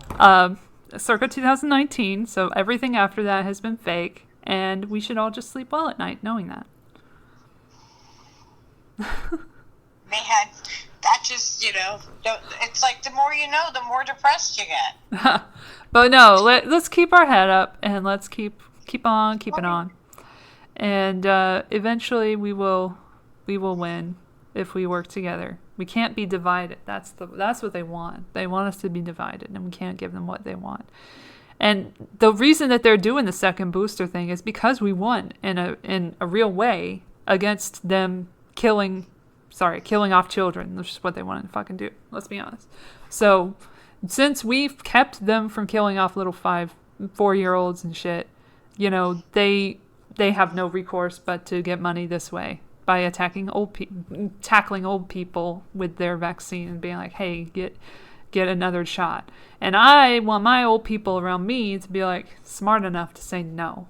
And my family, I hope, is not going to buy what they're selling anymore, because they have to see through this shit by now. Like, if you can't see it now, you're just denying reality, honestly, because we've been proven right every step of the way. And then they keep moving. Willful ignorance, you know what I mean? At what point, there's got to be some self-responsibility for what's happening. So. I agree. And then liability, we don't have. We don't have any liability, which is why the vaccine mandates were never going to work anyway, and why they only worked for a certain amount of time. And shout out to LA, which lifted theirs today, but still makes it voluntary. So you can still have a business who's fucking full of their shit and be like, hey, but you gotta still wear you gotta wear the mask, and you still have to come in with a vaccine pass. So they can still do it. So it's not going to go away. None of this is going away unless we have actual legal cases and shit. So shout out to the people with legal cases, and I hope they go well. And thank you again for being on this really long episode. Go ahead. I tried to keep it moving, but it was really hard to get all the information. I should have known this was going to be 2 hours. Yeah, you probably should have. Savage Joy said the same thing. I was on her show last night. She's like, I've never done a show this long before. Well, we get into it, and I had to let you get your shit, your fucks off. Whatever the Tupac line was, I can't remember. Get my fucks off. Get my fucks off. Yeah, you got your fucks off. That's what you got. Elle, we have to let people understand that you flying across the country to beat somebody's ass is not the way to save the world. Okay? No. That's not the solution to saving the world. On that note, thank you so much. Listen and watch Fearlessly Authentic. I'm on there. You can listen to me there and watch others like Hunter. We love Hunter, not Hunter Biden, but Hunter Carranza. And we have other people on every once in a while. We had Shadow Band on at one point. Shout out to Shadow Band refugees. Shout out to Jack Sith. I love you guys. And yeah, Wiki Rants. Fuck yeah. With us. Shout out to everyone. Thank you so much for listening, and I hope you have a great rest of the month. There's not much left to it. Have a good rest of the day, I guess, because this is going to be like tomorrow. You'll be able to find us on Rockfin soon. Yes, hopefully. In the meantime, thank you so much. Thanks, Lucky Burrito. Is there anything else you need to promote? Check out Steve Cutler Live. He is still on YouTube right now. That's the only channel that I can actively stream from. But yeah, Steve Cutler Live on YouTube. Steve does live music, and we do commentary on there. Yeah, I love going there. Oh, and shout out to Roar Media. Go ahead. Yes. Oh my gosh. Yeah. See, once we start doing shout outs, like it's that will never end. A whole never-ending list, and I don't want to forget anybody. So no, shout out of course not. All of the community family.